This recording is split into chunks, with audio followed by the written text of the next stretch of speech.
واحد من امهر اللعيبه اللي جت في تاريخ افريقيا، وكمان موجود اسمه في قائمه افضل 125 لاعب على قيد الحياه. هتقول لي مين ده؟ تعال اقول لك انا مين، او مش انا مين، او انا اقول لك انا مين. انا احمد خالد، ويلا بينا نشوف مين اللاعب ده. عبد الرزاق ايوب، او المعروف باسم عبيدي بيليه، احد اساطير كرة القدم في افريقيا وخط الوسط، وتحديدا في المنتخب الغاني، اللي حصل على لقب افضل لاعب في افريقيا 3 مرات متتالية، سنة 91 وسنة 92 وسنة 93.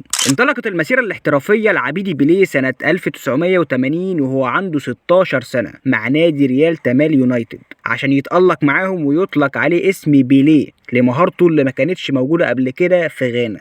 وبعد ما لعب معاهم سنتين، لعب خلالهم 46 ماتش، جاب فيهم 21 جول. ولكن في 1982 راح النادي السد القطري ولعب معاهم 8 ماتشات، سجل من خلالهم 7 أهداف.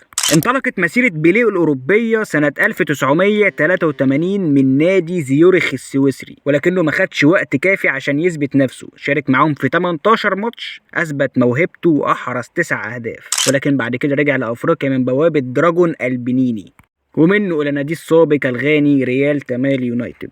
بيرجع تاني بيليه لأوروبا، ولكن من بوابة فرنسا، وجت نقطة التحول الحقيقية في مسيرته لما راح سنة 1987 لنادي مارسيليا الفرنسي، وبعد كده اتعار لنادي ليل الفرنسي في سنة 1988 عشان يلعب معاهم موسمين، وفي 61 ماتش يجيب منهم 18 هدف، ويرجع تاني مارسيليا في عام 1990 عشان تنفجر موهبته بشكل غير مسبوق.